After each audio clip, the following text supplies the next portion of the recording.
RCR 750 AM. Porque lo bueno une. El siguiente programa de opinión contiene elementos de lenguaje, salud, sexo y violencia que solo pueden ser escuchados por niñas, niños y adolescentes bajo la supervisión de sus madres, padres, representantes o responsables. Venezuela amanece con fuerza, Venezuela amanece en unidad, porque la fuerza es la unión. La fuerza es la unión, la fuerza es la unión, te digo. Venga toda Venezuela a organizarse. La fuerza es la unión, la fuerza es la unión. Y a poner tu granito de arena, dale por Venezuela. En la unión está la fuerza, por eso te digo que la fuerza es la unión. Muy buenos días, Venezuela, bienvenidos todos a este su espacio. La Fuerza de la Unión, una tribuna abierta de la sociedad democrática venezolana para compartir con todos ustedes, más allá de cualquier distingo puntual, partidista o ideológico, la angustia, la preocupación, la justa indignación por lo que hoy ocurre en nuestro país y también la certeza, la confianza, la esperanza de que trabajando juntos, de que remando unidos en la misma dirección, seremos capaces de construir la Venezuela de trabajo y de respeto, la Venezuela con alimentos y con medicinas, la Venezuela con democracia y con libertad, que todos necesitamos y que ciertamente todos merecemos.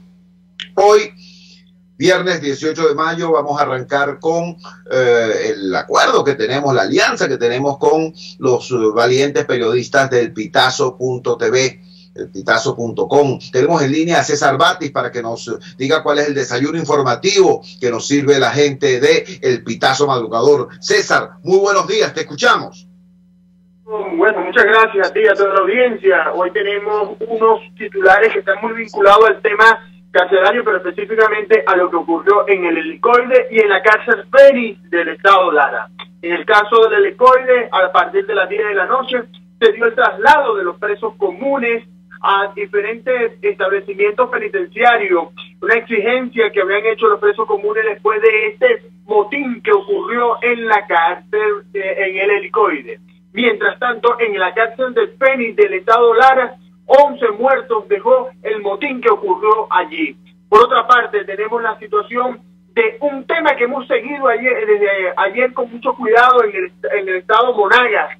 Un bebé de 10 meses de nacida que se encuentra en estado crítico por un grado alto de desnutrición, tan alto que tiene problemas incluso para ingerir los pocos alimentos que se le pueden dar. Esta situación es bastante grave porque no es el primer niño que hemos reportado en situación crítica. Incluso ya esta semana en el estado Monagas, en Maturín específicamente, hemos hablado de 5 niños que han fallecido de acuerdo a las informaciones que hemos obtenido por desnutrición. Por cierto, que a la autoridad del Instituto Nacional de Nutrición ante estos hechos responsabilizó a las madres porque no saben alimentar a los hijos. Por otra parte, tuvimos también la cobertura de los cierres de campaña de los 3 principales candidatos, el presidente de la reelección Nicolás Maduro, el candidato a la reelección Nicolás Maduro, el candidato Henry Falcón y el candidato Javier Bertucci. Además, también tenemos la situación del agua, que sigue grave con el tema del agua y bueno, y cómo se la están ingiriendo las amas de casa para poder lavar. César, te agradecemos muchísimo que hayas compartido con nosotros y con toda la audiencia de Radio Caracas Radio los principales titulares de El Pitazo Madrugador. Vamos a escuchar de inmediato una nota de voz que envió ayer a las 5:26 de la tarde el preso político Vilca Fernández desde el Helicoide. Escuchemos. En estos momentos, Daniel Ceballos se encuentra con William Aposte conversando. La situación está controlada, nos encontramos bien y estamos a la espera de las conversaciones que se están dando con William Aposte y Daniel Ceballos. Todos nos encontramos ahorita bien, a pesar de la situación que ha habido, y sacaron a todos los comunes ya a los penales como veníamos exigiendo y fue el primer petitorio. Los demás seguimos exigiendo las libertades, seguimos exigiendo la libertad de todos los presos políticos y nos mantenemos acá.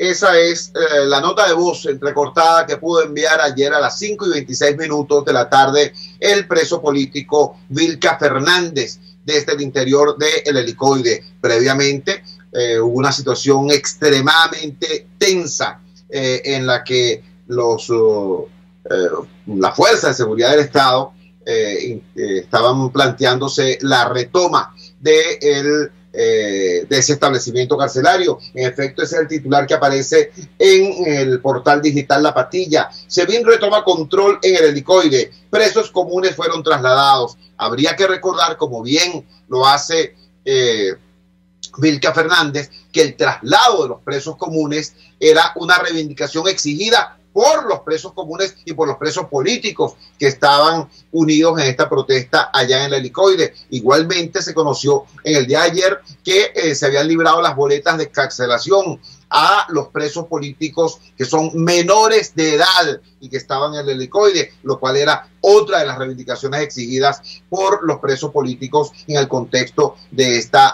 protesta que se realizó en la sede del SEBIN, el Helicoide. Allí estuvo siempre, no solamente dando la cara, sino dando apoyo, dando aliento, una persona que reúne en su perfil la doble condición. Por un lado es médico, es decir, una persona que por su propia profesión tiene esta preocupación por el prójimo, y por otro lado es representante popular, es diputado. Me refiero a mi amigo Winston Flores, que estuvo allí todo el tiempo en el Helicoide. Winston, gracias por atender nuestra llamada madrugadora. ¿Cuál es tu balance de toda esta situación y cuál es la situación a estas alturas? Porque también es importante hacer la actualización. Te escuchamos. Sí, muy buenos días, Chugo. Un saludo. Y bueno, sí, efectivamente, aquí podemos tener varias aristas de todo lo sucedido. En primer lugar, la violación de los derechos humanos que llevó a que se diera esta protesta interna dentro del Helicoide. Este tema empieza con una golpiza que le dan al joven Gregory del estado Táchira. De ahí en adelante empieza un proceso de unidad entre los presos políticos y los presos comunes que sacan hacia adelante una protesta legítima y pacífica para dar con unas exigencias. En segundo término, viene también el viacrucis, y para mí aún lo más grave, que es la situación que vivieron los familiares fuera del Helicoide. Porque inclusive, Chugo, hasta en términos de un secuestro, el secuestrador da fe de vida. Pero aquí se dieron 48 horas de incertidumbre, se dieron 48 horas en que los familiares que estaban afuera no tenían las mínimas condiciones requeridas de información, de trato, de lo que debe ser una autoridad que se acerque. Cuando salen los primeros tweets del señor Tarek William Saab, del fiscal impostor, él dice que ya estaban los fiscales en el Helicoide, en el SEBIN. En un gobierno democrático, que dista mucho de serlo ahorita, hoy en Venezuela, el fiscal se hubiese parado a hablar con los familiares, se hubiesen reunido, les hubiesen dado sillas, les hubiesen preparado una hidratación para que tuvieran las mejores y mínimas condiciones y sobre todo informados. Pero no, se vive el blackout, no solo informativo, sino el blackout hacia los familiares. Las informaciones que se podían tener eran las comunicaciones que con mucho esfuerzo hacían nuestros hermanos presos políticos y los presos comunes, que mandaban audios, videos, y evidentemente el régimen jugó al desgaste porque a las primeras 24 horas que había iluminación en el SEBIN, en el Helicoide, el día la primera noche se les cortó la luz a las 10 de la noche. Sí, jugaron al desgaste, jugaron a que llegara, por ejemplo, un personaje que dentro del argot de las prisiones es muy temido, que es Wilmer, que es el segundo a bordo del Ministerio de Penitenciaría, llegó con cuerpos armados del FAES, también el SEBIN, y los grupos comandos se prepararon para entrar. Eso era cierto. Sencillamente, ahí lo que había era una protesta pacífica, donde debo agradecer y por su valentía, ¿no?, a Daniel Ceballos, quien tomó un liderazgo interno y llevó a cabo una negociación que dentro de las condiciones que se estaban exigiendo llegó a un feliz término. ¿Se cumplió la primera? Sí, el traslado de los presos comunes a unas cárceles en unas mejores condiciones, porque inclusive había gente que ya había sido condenada. Que se liberen a los menores de edad con sus boletas de excarcelación que ya estaban listas, otro paso más adelante que estaba dentro de las condiciones. que los fiscales, que los defensores del ministerio, que los defensores del pueblo, fiscales del Ministerio Público, estuviesen sentados ahí en el helicoide. Pudimos observar, por cierto, que hay que agradecérselo al señor Ugas de La Iguana TV y de BTV, que pudo mostrar una imagen a las 11 de la noche para que los familiares de los presos afuera, que estaban sufriendo, llorando y desesperados, pudiesen ver que sus familiares estaban en buenas condiciones de salud. Entonces se lograron condiciones que estaban dentro de los petitorios. ¿Qué falta ahorita? Bueno, falta el tema de llevar o trasladar a los tribunales a aquellas personas que que se les ha dilatado el juicio, que se les ha pospuesto la audiencia, que no se les ha hecho ningún procedimiento. Sí, eso es otra de las condiciones. La otra condición, que por información interna, que por compromiso interno de Gonzalo López se va a liberar a todos los presos políticos o comunes que tienen boleta de excarcelación, ya que no tiene nada que ver con los menores de edad, también es un compromiso que se dio dentro de la negociación. Entonces aquí lo que hay que poner de relieve, lo que hay que exaltar, lo que hay que decir a los venezolanos, que en la unión está la fuerza, presos políticos, presos comunes, levantaron la voz, dijeron basta ya este maltrato de la violación de derechos humanos, basta ya, que nosotros protestamos aquí pacíficamente y se dieron unos resultados. Entonces, eso hay que decirlo claramente, los resultados están, el régimen se doblegó, estamos preocupados aún porque los resultados óptimos serían la libertad de los presos políticos de conciencia. Eso sería los resultados óptimos que quisiéramos tener en este momento. Pero seguimos hacia adelante. Mire, ahí hay gente que tiene hasta 60 días sin haber sido presentados ante el SEBIN. Tenemos el caso de Luis Nava, que no ha sido presentado a ningún tribunal y ya tiene 52 días detenido. Tenemos casos emblemáticos de gente que ese punto era parte de esa protesta, porque hasta cuándo se va a tener gente. Tenemos el concejal José Vicente Rivero, que tiene boleta de excarcelación, tenemos a los polichacaos que tienen boleta, el señor Mavares de Polichacao que tiene boleta de excarcelación. Entonces eso era parte de la exigencia, se logró algo, se negoció. Evidentemente tenemos que entender, Venezuela, a todos los que nos escuchan, que ellos están dentro de un recinto, de una mazmorra, presionados por una serie de gente que no actúa de manera muy legal y que no respeta el Estado de Derecho, y que ellos tenían que llegar a una negociación y que ellos querían evitar a toda costa cualquier tipo de situación donde la vida de ellos estuviera en riesgo, cosa que dudábamos de aquel lado, y por eso es que había un viacrucis, por eso es que los familiares estaban en las afueras del helicoide preocupados. Y lo que digo yo, lo más difícil, que es que no había un interlocutor por parte del régimen, por parte de un Estado que se dice ser democrático y no actúa de tal manera para informar desde la hora cero que sucedió la situación hasta que se resolviera. Y eso era lo que de una u otra manera, sociedad civil, parlamentarios, pues no solo los diputados que estuvimos ahí presentes, Delsa Solórzano, Adriana Pichardo, debo también decir que la sociedad civil, mire, los vecinos de Santa Rosalía, de San Pedro, se acercaron con comida, con café, vecinos de ahí mismo del cementerio. O sea, hay que entender que la gran solidaridad que se dio a las afueras del helicoide es lo que representa esa voluntad de cambio de los venezolanos, es lo que representa el verdadero espíritu de este país. Así es, hermano. Te agradezco muchísimo que hayas compartido con nosotros este balance de lo que fue la gesta de los presos políticos y los presos comunes en el helicoide. Era Winston Flores, diputado y médico venezolano, un joven médico venezolano.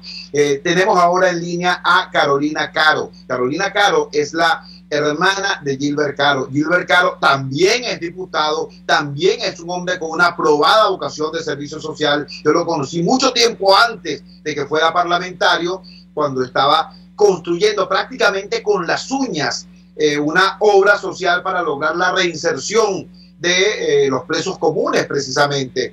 Gilbert Caro, repito, es eso, es un hombre cuya biografía es una historia de coraje, de valor, de cómo por encima de todos los obstáculos convertirse en un referente y en una guía para todo aquel que haya tenido problemas para insertarse y para convertirse en un ser productivo para sí mismo, para su familia, para la sociedad. Hoy Gilbert Caro es diputado del pueblo, es representante popular electo con los votos del pueblo, pero se encuentra en la condición de preso político en un penal. Él tiene ya una boleta para su traslado a Ramo Verde. Sin embargo, sigue en la prisión Fénix en el estado Lara, donde ayer el portal Efecto Cocuyo decía que se produjo un motín con saldo de 9 muertos, 7 presos y 2 custodios.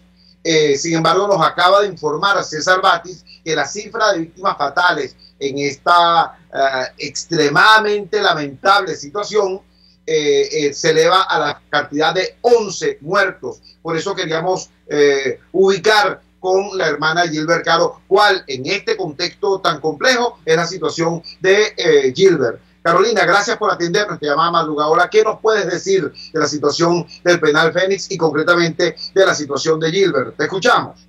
Sí, buenos días. Bueno, mira, para nosotros de Gilbert hasta ahora no sabemos absolutamente nada. Nada, recuerda que estamos aquí en Caracas y él está allá en Lara. Por eso era que siempre se ha solicitado el traslado de mi hermano a Caracas, porque allí la vida de Gilbert siempre se dijo corre peligro. Hasta ahorita nosotros no sabemos absolutamente nada de él. O sea, yo me enteré por llamadas que me hicieron para informarme que en ese centro penitenciario había un motín y después fui enterándome en el transcurso de la noche primero decían que eran 3 muertos, luego después se fueron sumando más. Entonces hasta ahorita no tenemos ninguna comunicación. El abogado de mi hermano sí ya salió para allá, ya está en camino para Lara a ver si puede contactar a alguien, le pueda dar información sobre Gilbert. Carolina, tengo entendido que la orden de traslado de tu hermano de ese penal Fénix en el estado Lara a el Sena Promil acá en Ramo Verde era precisamente en función de su deteriorado estado de salud por las condiciones de reclusión infrahumana a la que ha estado sometido. ¿Cuándo se dio esa orden de traslado y por qué razón se ha retrasado? ¿Por qué razón ese retraso expone hoy la seguridad, la integridad y la vida del diputado Gilbert Caro a los azares de este motín carcelario? Te escuchamos. Sí, la orden de traslado la emitió la juez desde el mes de abril. Una vez que ella llevan a mi hermana al tribunal y ella vio su estado de salud, ella le dijo a Gilbert que lo iba a sacar de allí. Gilbert le pidió que lo sacara de ese lugar donde se encontraba en aislamiento, en un sótano oscuro, no recibía buena alimentación, de hecho le estaban dando comida descompuesta. Él le explicó todo a ella y ella ese mismo día le firma la orden de traslado para Caracas. Luego de allí, bueno, comenzó un viacrucis con esa boleta. En el penal decían que ellos no tenían la boleta, luego decían que no tenían la orden de arriba. Así era, esto era lo que ellos decían, que no tenían orden de arriba para trasladar a Gilbert. Entonces la abogada siempre decía, pero lo emite la juez. O sea, aquí ya no hay, yo me imagino que ya aquí no tiene que haber más nadie que dé orden, que está escrito, está firmado por ella. Nunca quisieron trasladar a Gilbert. Siempre estaban como el libro de la culpa es de la vaca, todo el mundo se echaba la culpa.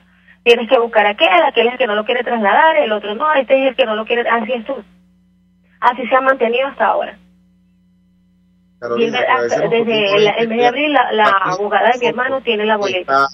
Bueno, es incertidumbre lo que está compartiendo Carolina Caro, porque ni siquiera podemos decir que está compartiendo información, un dolor, una incertidumbre, una ausencia de información y la única certeza que es que Gilbert Caro sigue siendo torturado, porque es una tortura, chicos, que tengas una orden de traslado firmada por un juez para sacarte de un lugar donde está siendo expuesto a cualquier clase de peligro y pasen los días y pasen los días y pasen los días y la orden del juez sea utilizada como papel toalé, como papel higiénico por los carceleros. Yo quiero recordar que precisamente ese dato es uno de los datos fundamentales que generó la protesta en el helicoide. Comparto con ustedes el resumen que elaboró Vilca Fernández sobre este tema. Presos con boleta de libertad, con boleta de excarcelación, y que no ha sido reconocida esa boleta, no ha sido aplicada por los carceleros del SEBIN. 10 presos están en ese caso. 3 son presos secuestrados, nunca presentados ante un juez. 3. Presos en espera de examen psicosocial, 4. Presos con fianza que no ha sido procesada, 9. Presos con boleta de traslado, es decir, en la misma condición en la que está Gilbert Caro, 43. Presos políticos sin juicio y sin traslado, 56. Presos menores de edad, 4. Presos con orden de extradición, 5. Presos con retardo procesal de más de 2 años, 103. Total de presos secuestrados en el helicoide, 265. Todos con problemas de salud. Digo este resumen para que se vea que la situación dramática a la que está sometido el diputado Gilbert Caro es, bueno, no es porque esté allá lejos, ni el penal Fénix, no, es que es política de Estado el convertir la prisión. No solamente el castigo no consiste en la privación de libertad, el castigo consiste, además de la privación de libertad, en la tortura perpetua, en la perpetua denegación de justicia, en el maltrato constante, en el sometimiento a condiciones infrahumanas de reclusión, para quebrar el espíritu, para quebrar la moral, para quebrantar el cuerpo, para destruir la salud, para que la gente cuando salga de allí salga vuelta un guiñapo. Estas cosas no se veían ni siquiera en los tiempos de Pérez Jiménez. Estas cosas, bueno, sí, en tiempos de Pérez Jiménez se veían con los prisioneros de los campos de concentración de Guasina y Satipana. Pero con esta intensidad y con esta generalización en todas las cárceles del país, no se veía desde los tiempos de Gómez. Esta es la razón real de la protesta, en principio victoriosa, de los presos políticos del helicoide. Y como bien decía Winston Flores, hay claves que hay que destacar en esta experiencia de lucha. 2, en principio, reseño. En primer lugar, los presos políticos no se pusieron a jugar barajitas radicales a la hora de procesar y buscar interlocutores. ¿Qué exijan ellos? Exigían hablar con el fiscal general Tarek William Saab. ¿Tú no viste a los presos políticos diciendo, no hablemos con Tarek William, porque él fue designado por la ANC? ¿Con quién iba a hablar? ¿Con Luis Ortega? En Washington, en Bogotá. No, ellos tenían que hablar con quien tenía la posibilidad de darles la cara, ¿entiendes? Y la otra cosa es que esto al final de todo este proceso de lucha termina ¿en dónde? En una negociación asumida valientemente por Daniel Ceballos, teniendo como contrapartida, por cierto, a uno de los funcionarios del gobierno que se ha caracterizado por participar con especial saña y crueldad, de acuerdo a las expresiones utilizadas por los presos en todo este tipo de procesos represivos en nuestro sistema penitenciario. Pero bueno, ahí estuvo Daniel Ceballos conduciendo valientemente este proceso de negociación que permite la proclamación, como hizo Winston Flores, de esta victoria parcial en este proceso de lucha. Aprendizaje para todos nosotros, aprendizaje para todos los venezolanos. Vamos a la siguiente pausa comercial y ya regresamos con muchísimo más de La Fuerza. La fuerza es la unión. Usted escucha Unidad, la fuerza es la unión, con Chuo Torrealba por RCR 750 AM. Puedes seguirnos en nuestras redes sociales. En Twitter, @RCR750, la radio que se ve. En RCR somos vanguardia.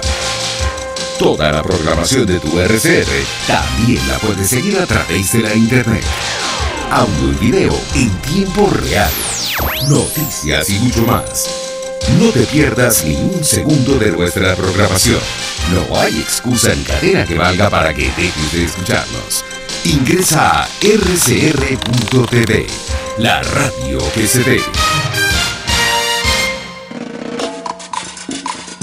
Opinión, ideas en debate. Usted escucha a Chuo Torrealba en Unidad, la fuerza es la unión, por RCR. Regresamos a La Fuerza de la Unión en esta madrugada en la que debemos tener no solamente solidaridad, no solamente estar conmovidos por toda esta situación que ocurre al interior de las cárceles, sino tener conciencia de que la violencia hace muchísimo tiempo escaló por encima de los muros del sistema penitenciario y prácticamente inundó el resto del país. En Guayana hay una situación, bueno, iba a decir particular, pero no es cierto, porque lo que está pasando en Guayana se presenta en muchas otras regiones del país, con otros tonos, pero con la misma gravedad. La violencia que nació en las cárceles, la violencia de los planes, se ha transformado en un dato cotidiano de otros espacios más allá del sistema penitenciario. El tema de las minas, en concreto, sigue siendo terrible. Ayer el diputado Américo de Gracia, mientras que, bueno, ocurrían muchas otras cosas en el país, lo del penal Fénix, lo del penal del helicoide, etcétera, estaba Américo de Gracia denunciando una nueva masacre en las minas en el sur del estado Bolívar. Tenemos en línea a Américo de Gracia. Américo, gracias por atendernos, te llamaba madrugadora, te escuchamos. ¿Qué fue lo que pasó en Sicapra? ¿Qué fue lo que pasó en Bolívar? Te oímos. Aló. Aló, ¿me escuchas? Te escuchamos ahora, Américo. Te escuchamos con atención. Vale. Ok, gracias, Chugo. Y buenos días a toda Venezuela y a la gente de Radio Caracas Radio. Bueno, en efecto, ya habíamos denunciado en días anteriores la incursión, incluso la instalación ya oficial por parte del Gobierno Nacional, del ELN, del Ejército de Liberación Nacional Colombiano, grupo irregular que activa en Colombia, pero que también había tomado las zonas de Amazonas y del municipio Sucre y Cedeño en el estado Bolívar. Ahora se ocupan también de las zonas mineras del municipio El Callao, Rocio, que es Guasipati, que es Sicapra, y Sifontes, que es El Dorado y Las Claritas. Todo esto está siendo controlado ahora militarmente por el ELN, con el auspicio, lamentablemente, de la élite militar venezolana. El día anteayer hicieron una incursión, el día que Chávez estuvo en San Félix, aprovechando esa salida o esa distracción. El Pranato, que ha sido desplazado oficialmente por el ELN, quisieron retomar las minas de Campanero, de Sicapra, el Caolín, Florinda, el Cuadro y el Muertico, que son una zona bien compleja de minas en el municipio Rocio, y eso terminó en un enfrentamiento bélico entre el ELN y el Pranato. Allí resultaron muertos, yo no quisiera ni siquiera decir la cifra, pero la gente habla de un centenar de muertos. No puedo decir, no puedo afirmar, porque los muertos no han sido trasladados ni uno solo a ninguno de los centros hospitalarios.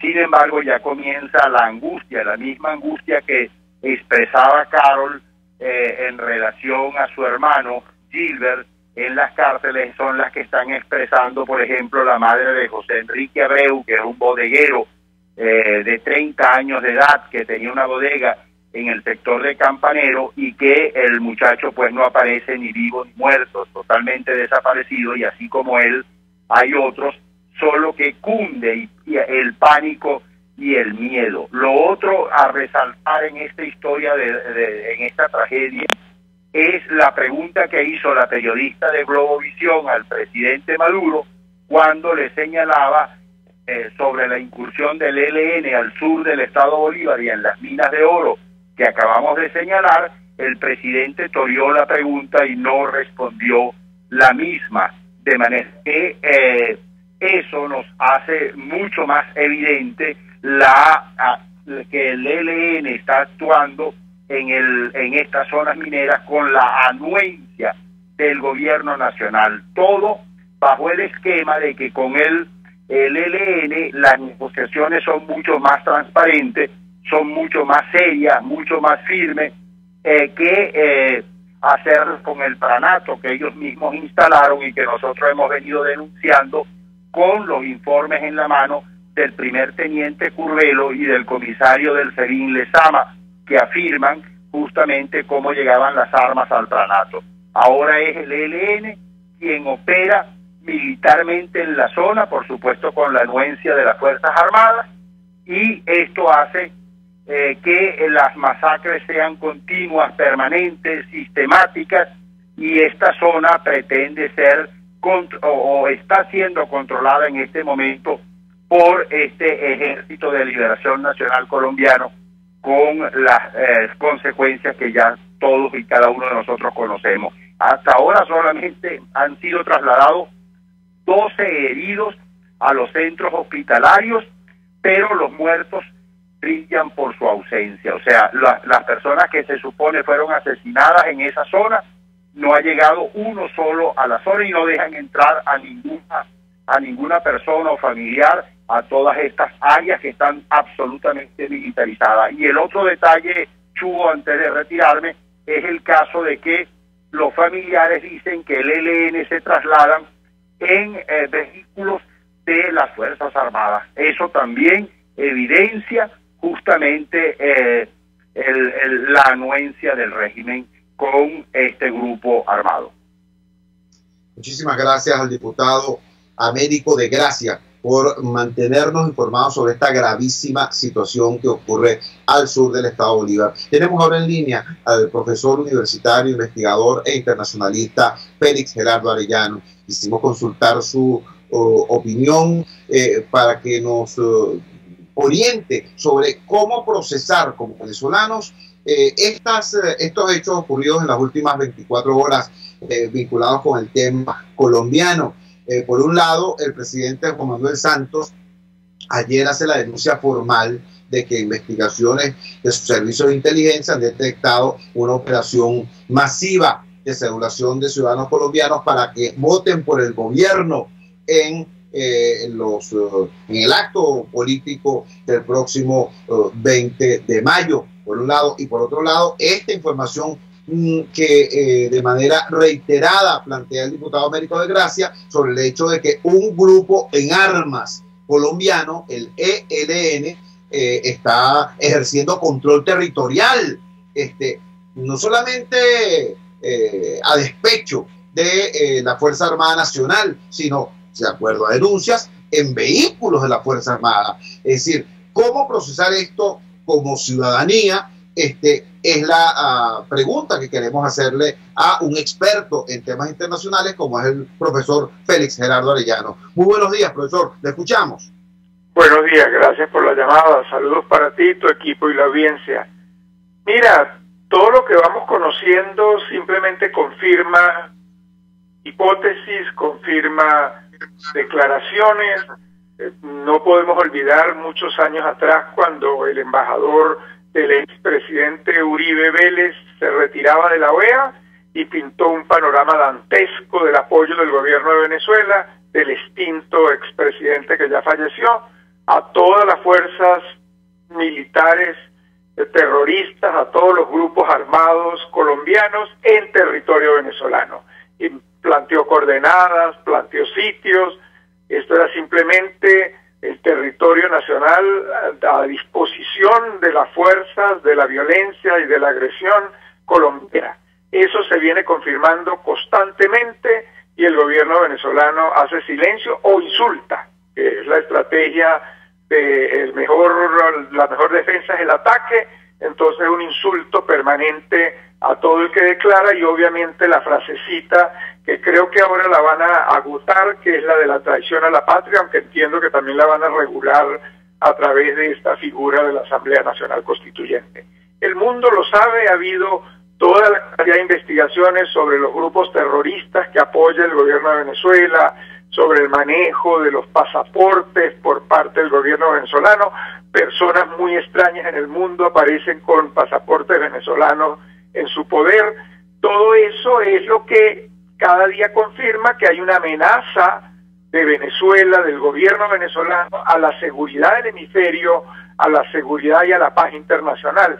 Entonces ayer pareció una burla cuando Obama aprobó un decreto que decía que adoptaba medidas contra Venezuela por la amenaza que representaba este gobierno. Hoy día eso se confirma cada vez más y bueno, como creo que ya tú lo has mencionado en una de estas interesantes entrevistas que has presentado como de costumbre, lo que está quedando en el panorama pues realmente es que la única alternativa es una negociación muy delicada que tendrá que sostener en algún momento el gobierno de Venezuela con la comunidad internacional, y que eso implicará indiscutiblemente un cambio de este gobierno, un cambio de esta política que está contribuyendo a la inseguridad y a la zozobra. El tema de la diáspora se está convirtiendo en un tema muy sensible para todo el hemisferio, para toda la comunidad latinoamericana en particular. Todo eso forma parte de este expediente que la comunidad internacional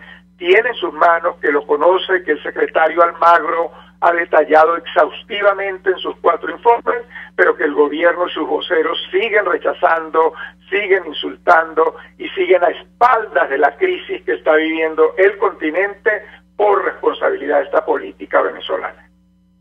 Muchísimas gracias, profesor. Era Félix Gerardo Arellano, internacionalista, dándonos su opinión sobre este tema colombiano y cómo se inscribe esto en el contexto del aislamiento del régimen de Maduro, y cómo cada día que pasa, cada nuevo gesto del gobierno en este sentido lo que hace es confirmar que en efecto su régimen constituye un factor de perturbación y amenaza en la región y en el hemisferio. Muchísimas gracias al profesor Félix Gerardo Arellano. Vamos a la siguiente pausa comercial y ya regresamos con muchísimo más de La Fuerza.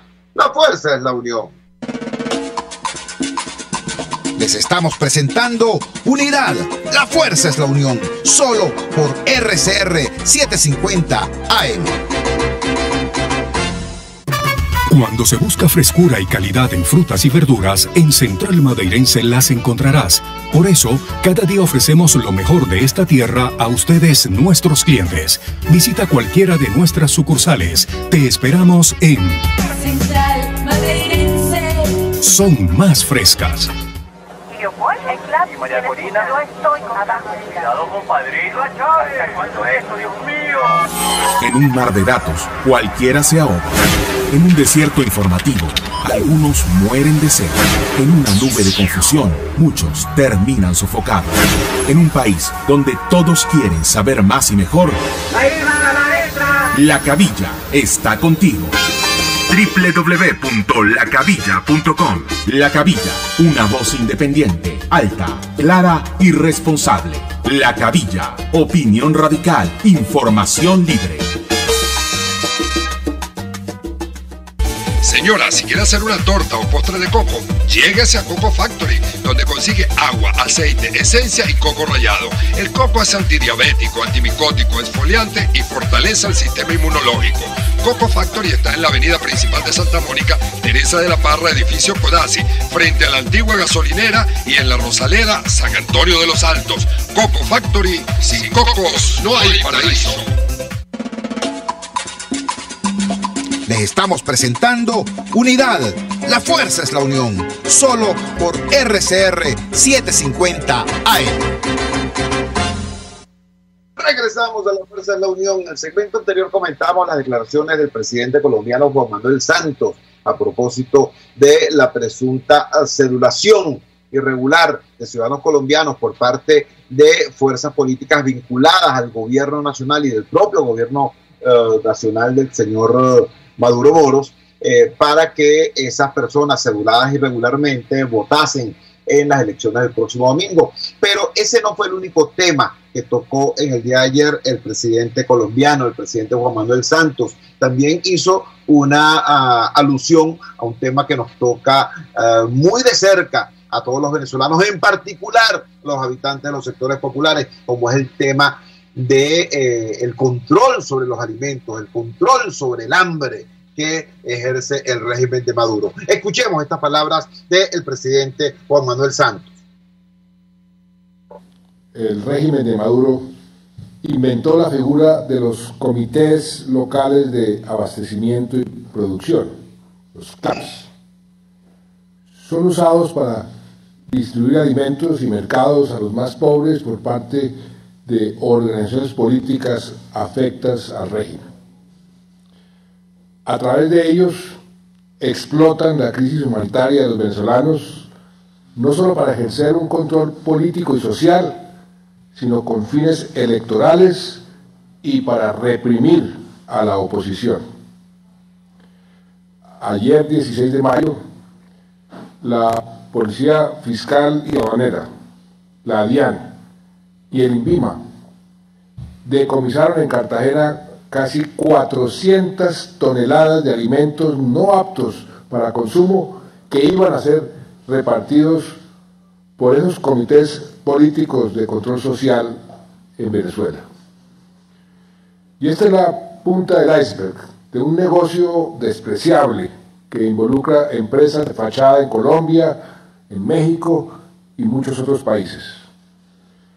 En el marco de la investigación, que ya lleva un tiempo, investigación que permitió este decomiso, hay evidencias de posibles delitos de corrupción, lavado de activos y enriquecimiento ilícito. He solicitado a la Policía Nacional y a la DIAN entregar todas las pruebas recolectadas a la Fiscalía General de la Nación, con quien hemos venido trabajando para que avance más rápido la investigación, en la que también están colaborando autoridades de otros países. Estas son las palabras que emitió el día de ayer en el Palacio de Nariño el presidente de Colombia, Juan Manuel Santos, refiriéndose concretamente a el tema de los CLAP y denunciando que 400 toneladas de alimentos en mal estado habían sido decomisadas por las fuerzas de seguridad de este país cuando estaban a punto de ser ingresadas a Venezuela. Tenemos en línea a un venezolano que ha investigado con rigor y con profundidad todo este tema de el complejo mecanismo de presión y extorsión económica que tiene el régimen sobre toda la sociedad y en particular sobre los sectores populares.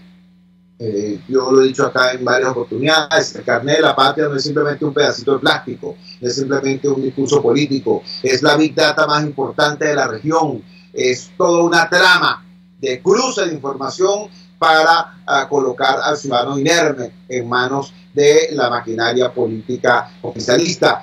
Ese personaje que ha investigado este tema en detalle, ojalá que los actores políticos escucharan los planteamientos que ha hecho y que sigue haciendo, es Edison Arciniegas, de la organización no gubernamental Ciudadanía en Acción. Edison, gracias por atender nuestra llamada madrugadora. ¿Qué comentario te merecen estas afirmaciones del presidente colombiano Juan Manuel Santos? Y, por cierto, otras informaciones que han circulado por allí a propósito de las amenazas de la maquinaria oficialista de arrebatarle el acceso a estos alimentos a empleados públicos y a comunidades si llegaran a no votar el próximo 20 de mayo. Te escuchamos porque sabemos que has hecho una investigación en detalle de este tema. Te escuchamos. Mira, empezando por el tema de las declaraciones del presidente Santos, ahí hay tres cosas que precisar. Lo primero es que el hecho que las cargas estén entrando por el puerto de Cartagena vienen a confirmar el colapso de la capacidad portuaria venezolana y son un indicio que el Estado venezolano empieza a tratar de introducir las cargas del CLAP y otras cargas alimentarias y de insumos al país por la vía de los puertos colombianos y por los pasos fronterizos de La Guajira, que son los únicos que están abiertos. Eso es lo primero que hay que precisar. Lo segundo es que hay que aplaudir que por primera vez el Estado colombiano y alguna nación de la región esté operando para darle respuesta a las acciones de los conjuntos, vamos a llamarlos extralegales, que han estado operando con el tema del tráfico y comercialización de alimentos en Venezuela para el Estado venezolano. Porque evidentemente hay graves indicios de sobreprecio, de concierto con contratistas, de concierto con proveedores, de suministro de productos en mal estado y de pérdidas que se le ocasionan a la nación y que finalmente terminan afectando la calidad nutricional de la población. Y lo tercero es que el presidente Santos describe con precisión, las pocas expresiones que pudo hacer, el objetivo central del plan. Estamos ante un instrumento de control sociopolítico de la sociedad. Y eso nos permite hablar también de una siguiente cosa que está rodando por la opinión pública, que son las llamadas redes de articulación y acción sociopolítica. El CLAP ha sido concebido sustancialmente con una política de control de los territorios en primera instancia y en segundo lugar de las poblaciones que habitan los territorios estratégicos. Y el objetivo del CLAP nunca ha sido lograr satisfacer las necesidades alimentarias de la población, porque si así fuera, el CLAP estaría concentrando el grueso de sus volúmenes en las poblaciones más vulnerables. Y la verdad es que no está concentrando el grueso de sus volúmenes en las poblaciones más vulnerables, sino que los está concentrando en las poblaciones del sector D, que son estratégicas, que viven en áreas que, en el caso de desestabilizar el orden público, podrían generar una gran repercusión sobre el conjunto de la sociedad. En concreto estamos hablando de las 90 parroquias con mayor densidad de población, de las 90 parroquias centrales, de las 90 parroquias que concentran no menos del 60% del PIB. En esas 90 parroquias, donde vive el 36% de la población, el CLAP ha concentrado no menos del 60% de su carga. Pero también hay que decir que ante el hecho que el Estado ha logrado apaciguar, inhibir la protesta social, confinarla en áreas periféricas donde tradicionalmente el chavismo ha sido mayoritario, pero donde los sectores sociales son los más desasistidos, hay que también decir que ante el fenómeno del elector infiel, el Estado está intentando, de cara al proceso electoral del próximo domingo, tener unos mecanismos de predictibilidad de la dirección del voto. Y ahí es donde entra el tema de la red de articulación y acción sociopolítica, que no es otra cosa que otra metodología más de mapeo electoral y de mapeo de intenciones políticas, de mapeo de sensibilidades políticas, que les permite a las facciones políticas en juego determinar quiénes son sus partidarios, quiénes son los que están en una posición intermedia y quiénes son los contrarios. Si nosotros revisamos el manual de esas redes del PSUV, pues nos encontraremos que es un método que se ha utilizado históricamente, que tiene no menos de 40 años de implementación a nivel global y que ellos ya lo han venido implementando en el país. Así que lo primero que yo diría es, no queremos tanta alarma con el tema de estas redes, porque primero no es algo nuevo. Lo segundo es que hay que jugar por los resultados y más allá del discurso, y hay que analizar el discurso en el contexto concreto del discurso, porque la acción del Estado venezolano hay que analizarla sustancialmente por lo que termina haciendo y en segundo lugar por lo que realmente dice y no por lo que actores que son contrarios suelen interpretar en muchos casos tendenciosamente. Pero retornando a los temas centrales, en primer lugar, tenemos un sistema de control de la distribución de alimentos que es el que a través del CLAP logra asignar preferentemente alimentos a las poblaciones estratégicas. Ese sector, ese sistema en este momento logró asignar no menos entre el 25 y el 28% de las necesidades alimentarias de la población, lo cual significa que han logrado un récord en cuanto a cobertura y en cuanto a los volúmenes sobre el total. Se estima que para el mes de abril deben haber habido unas 420.000 toneladas métricas de alimentos disponibles para la población, y que de esas 420.000 toneladas métricas, quizás unos 170.000 son alimentos del CLAP, lo cual haría que el CLAP por primera vez representa un peso sustancial en el tonelaje final que la población ha logrado consumir. Aún así, eso sigue marcando un déficit de 2/3 de los alimentos que requiere el país, y eso explica la situación nutricional que vivimos en primera instancia.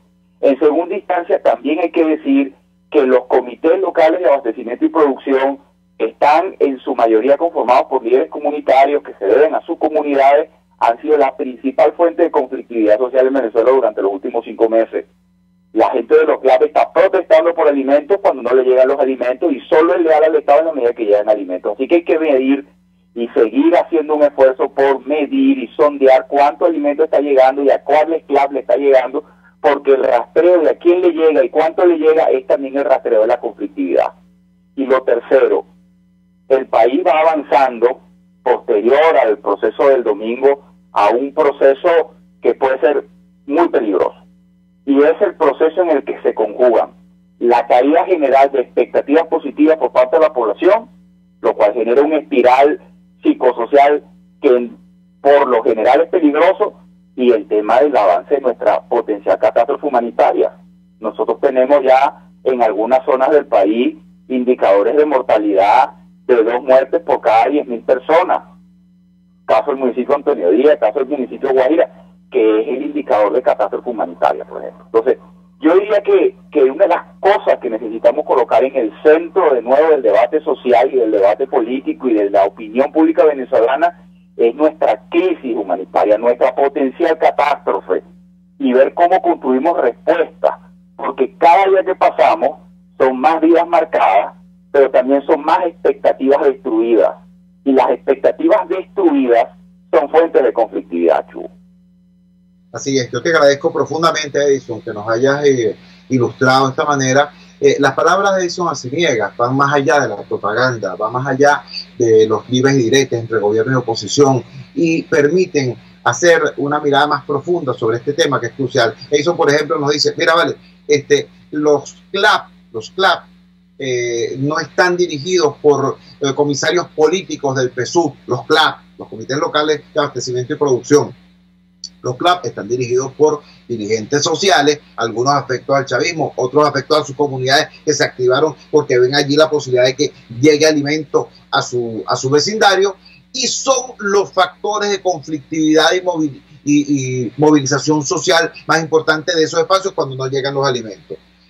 Es otra mirada, ¿me entiendes? Control político, claro que hay. ¿Dónde? Allí no, más arriba, en la red de chantaje, en la red de extorsión politiquera y policial. Entonces, son elementos que permiten pasar de la habladera de obviedades a concreciones. Nos dicen, mira, hay 90 parroquias donde el CLAP concentra el 70 y pico % de su potencial. ¿Para qué? Para ejercer control político y para inhibir la protesta. ¿Son los más necesitados? No, pero son los que el gobierno necesita inhibir. O sea, datos, no habladera epistolada, porque si tú diseñas la política sobre la base de la habladera epistolada, bueno, te vas a equivocar, pues. Entonces, insisto, ojalá que nuestra dirigencia política llame a Edison Arciniegas, lo consulte, y bueno, a él y a tantos otros expertos que están sobre el terreno conociendo de primera mano estas cosas que están ocurriendo. Yo creo que es muy importante que se produzca este desarrollo y esta reflexión. De esta manera culminamos nuestro programa por el día de hoy. El próximo domingo serán estas supuestas elecciones que se dan en el marco de un régimen autoritario, de una dictadura, y por supuesto toda elección en ese contexto es una elección con un árbitro no imparcial, con unas reglas de juego injustas, y la actitud de los demócratas generalmente ha sido en la historia aprovechar ese tipo de resquicios para expandir la lucha por la democracia y por la libertad. Pero sea cual sea la decisión que usted tome frente al hecho del domingo, sepa que existe el lunes, y que el lunes tenemos que estar unidos todos, trabajando y peleando por Venezuela, sea cual sea el resultado.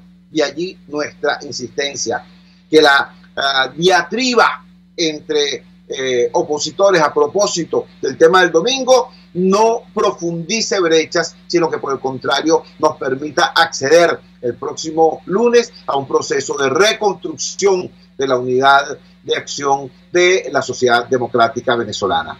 Trabajamos para ustedes, la dirección general de la emisora, Jaime Nestares. En la producción de este espacio estuvo Marianela Castillo, al frente de los controles estuvo César Arteaga. Habló para ustedes su amigo, comunicador popular, activista social, ciudadano en lucha por la democracia y por la libertad, Jesús Cheo Torrealba. Ahora más que nunca, fuerza Venezuela, porque la fuerza es la unión.